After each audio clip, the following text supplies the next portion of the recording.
This is the final position for the motor.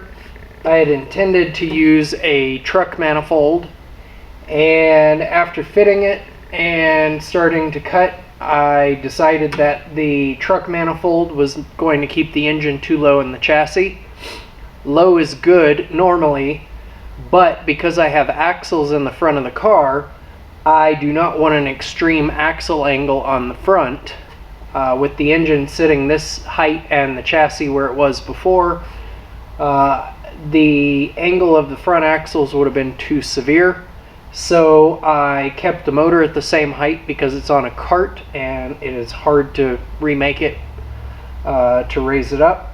So I lowered the car. I had taken the springs off previously and had some pieces of DOM acting as spacers between the strut hat and the body of the strut, and I took them out, I cut them shorter, I put them back in, got the engine to sit where I want. I started the sheet metal for the firewall, not much of it, just enough to clear the top of the motor, but this is where it's going to sit. And when I pick the car back up, I should have about 5 inches of ground clearance under the pan. Of course, the tubular front subframe is actually lower than the oil pan, so I can put a skid plate either bolted on or welded onto the subframe. I'll probably weld it on, probably use some 3/16 plate, or I'll just put 2 spreader bars across underneath. There is a cutout in the front of the Trailblazer SS oil pan. I think that that is a cutout for the front steering rack, but I don't know. But I'm going to use that for my steering rack and then make some offsets.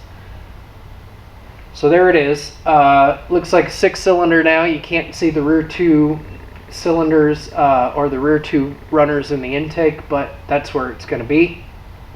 The motor mounts will basically go straight out over to the chassis. They'll be at a slight angle, but they're not going to be very angled because I have to keep them high to clear the front differential and also to give me a place on the other side to put my exhaust.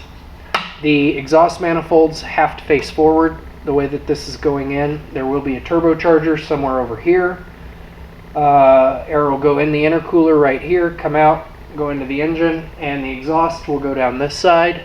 I'm going to run a 4-inch, and in the back I will split it into 2 2.5-inch pipes or 2 3-inch pipes and have 2 mufflers stacked one on top of the other underneath the back of the car.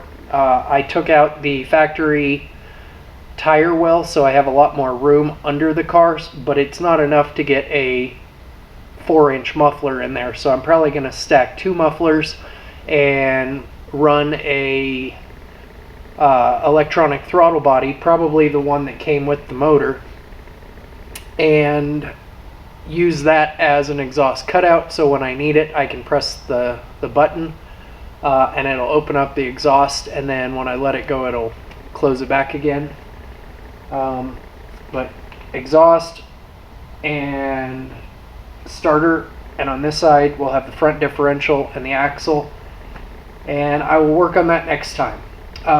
Incidentally, the factory dash still fits and the factory airbox still fits, except where the heater core is in the airbox. So if I remove the heater core from the airbox, then I can still use my factory AC directionals, and I'll have to make new lines, but I think the AC box and the blower box will all fit in under the dash, even with the motor right here.